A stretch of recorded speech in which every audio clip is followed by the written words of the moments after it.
The story I would share is about a child who in 1970 was 4 years old. His name was Kip Henson. Kip was seen by police officers, judges, caseworkers, teachers, encountered any number of people in our community, oftentimes with bruises.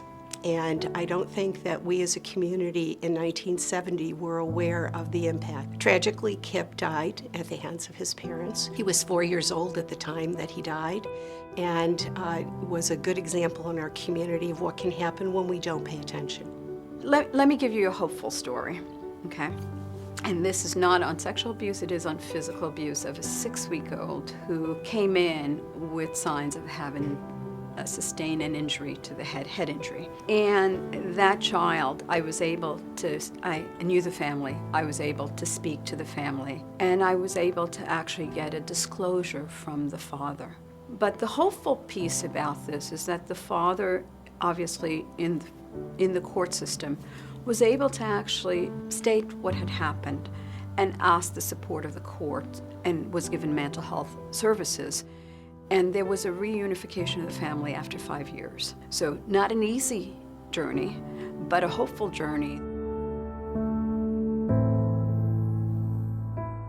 I think it's critical because what we've seen is in the past that this has been like one of those big family secrets. And unfortunately, those secrets, they end up damaging children, and children become adults that end up being damaged. And they can't move on, they can't move forward with their life. And it ends up that sometimes they also do the same thing to others. So it is very important because it impacts not only growth of the normal brain which the child is developing at that time, but also continue to evolve and affects their personal health, their personal behavior. And just by being aware of that situation, we can cut it off sooner rather than later, and we can make a difference in a child's life and ultimately an adult's life. But the first focus is to make sure the child has an environment to grow up in. And we need to make those aware who are in the midst of that situation that there is help, that there is some place they can go. Even if it goes to the fact that that child may need to be taken from their home or child protective services, it is for the protection of the child. And it makes all the difference in the world that a child doesn't have to live life going through something like that. So that awareness is to say this does occur, unfortunately, that we have over 1,500 children per year in the United States who die as a result of abuse and neglect, and nearly 750,000 children who are abused and neglected, and those are probably underestimates. There are staggering numbers of children who are abused by people that they know.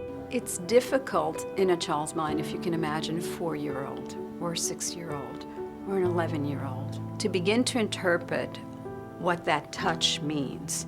It's very difficult.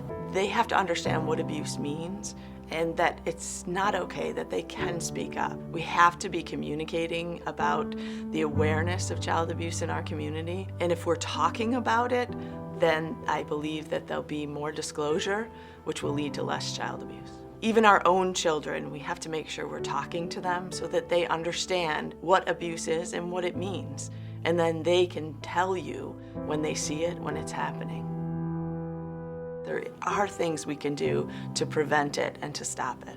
I believe strongly every one of us has a responsibility to protect children. Every member of our community has a responsibility, whether we're in the store, we're in church, or in our schools, to be aware of what's happening around us. I think one person can make a tremendous difference. I think being members of the community, knowing our neighbors, being interested in their welfare is a big preventive effort against child abuse and neglect. And usually it's an intuition.